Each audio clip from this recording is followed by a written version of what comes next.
أعوذ بالله من الشيطان الرجيم بسم الله الرحمن الرحيم Assalamu alaikum wa rahmatullahi wa barakatuhu. Hope everyone is doing fine with the best health and iman. Let us go and take one more topic today, and that topic is going to be the maddas. Okay, basic maddas. Let us see what is a mad. ठीक है, तो mad basically means to elongate. Wherever you are elongating, that is called as a mad.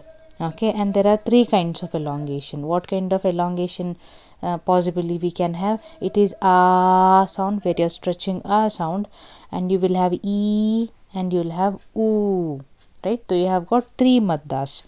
Okay, you have a sound, oo, and e. Okay, so you have got three types there. Now how to achieve them? ये मद हो गया, and the mad we are going to study is called as maddul asli. Okay, natural mad. इसके three types होते हैं. Okay, and that is alif mad, then you have waw mad, then the last one you have is ya mad. Okay, so basically what happens is, whenever alif mad is there, this is going to give you the a sound. Okay, waw mad is gonna give you obviously oo sound, and ya mad is gonna give you the e sound. Okay, alif will give you a, right? Waw will give you oo sound, and ya will contribute to e sound. So you must also think which symbols contribute the same.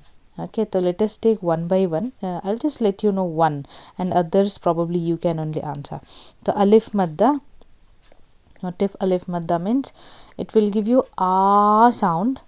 Okay, and what is alif madda? Basically you have any letter. Okay, that is one letter, any letter. For the same letter, if you're gonna have alif and fatha attached to it, then it is said to have alif madda. Okay, so basically this fatha will give you one a sound, and this alif will give you other a sound. So a plus a gives you the greater a sound. Okay, that is alif madda. तो वाव madda क्या होगा? तो alif madda, you have got alif and fatha. So what happens in waw madda? What do you think? So you will have waw and dhamma attached to the same letter. So this is some letter, so isko waw and dhamma will be there. Okay, so dhamma will give you oo sound, waw will also give you oo sound. So oo plus oo will give you the greater oo. Okay, so whenever you're stretching, then there is a mad.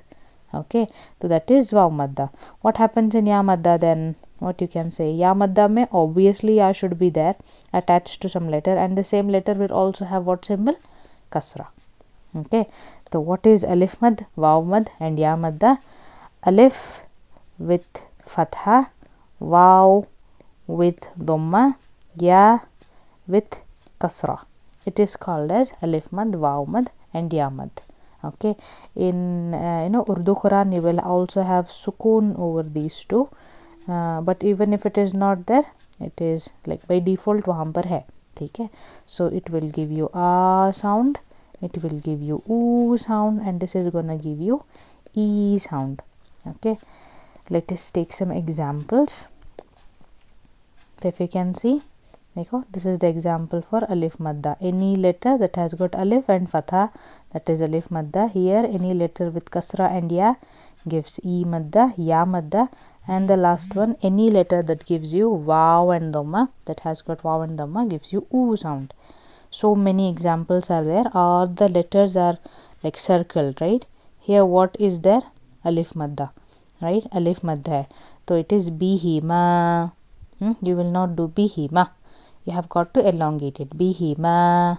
Here if you come qala, the qaf is having alif mad, so you will elongate. Laam is not having, so if you tell qala, it's wrong. If you are gonna tell qala, then that is also wrong. You must just extend it qala. Okay, here fiha. So here alif mad is there definitely ha ke upar, but fa is also getting extended. Why do you think? Observe, fa is having kasra and also ya, so it is fiha, right na? So ya madda, dal has got ya madda there, it has got kasra and ya sakin. So it is deeni. If you're gonna do deeni, then you're giving madda to noon. Okay, so if elongations are not there, you must not do it. If they are there, you must not take it out. Okay, यहाँ पर again qalu, you have got two maddas. Qaf is having alif madda, laam is having waw madda, right? Kafaru, ra is having waw madda. Understood, na? So basically what is there, just a quick revision. Alif and fatha associated with the same letter gives alif mad. Waw and dhamma associated to the same word, same letter gives you waw madda. Ya and kasra, if it is there for the same letter, then it gives you ya madda. Okay, hopefully you have understood. Assalamu alaikum wa rahmatullahi wa barakatuhu.